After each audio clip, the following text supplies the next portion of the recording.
As one of the most influential rock bands of all time, the Rolling Stones mark 60 years in the biz. Country music's biggest stars are paying homage with a star-studded, newly released documentary about the making of Stone Cold Country, the 60th anniversary tribute album that cements the band's impact on the country music scene.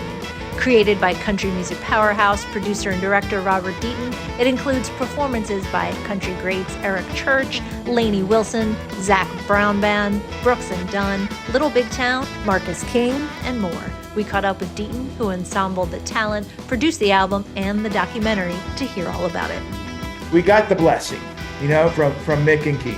And then once we got the blessing, I just kept periodic phone calls with management, just giving them an update. This is what, and I was sending them rough mixes, making sure you guys are good and feel like this is worthy of the Stones. I mean, these are their songs. And so I wanted to make sure that they were happy with everything. I got introduced to Marcus, and I was like, hey, you want to be on a Stones tribute record?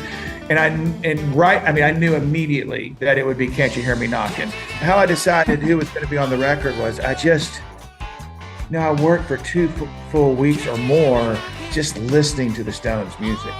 In the beginning, it's frightening because you start taking their entire body of work and you go, okay, well, I gotta narrow this down to 14 tracks.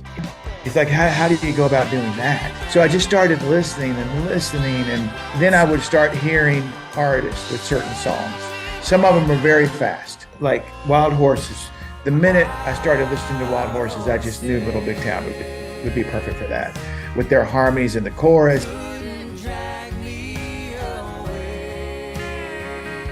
For I Can't Get No Satisfaction, I thought, let's, and I didn't know at the time that was going to be the first track on the album, but I thought, how great would this be to kick off a Stones tribute record with a female singing that incredibly awesome, famous song of the Stones.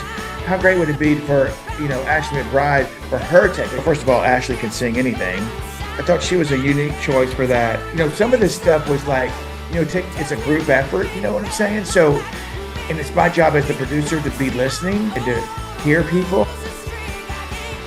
I love the documentary because I think it's a peek into Nashville, a peek into behind the scenes, You don't normally get to see how these artists work behind the scenes. You don't see Eric Church in the studio, without the glasses and just the energy level that he brings to the recording process. Or, you can sit there and look at Zac Brown and you see in his brain that genius level music brain, just thinking, you know what I'm saying?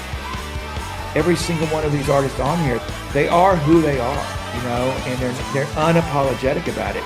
And that's how the Stones work.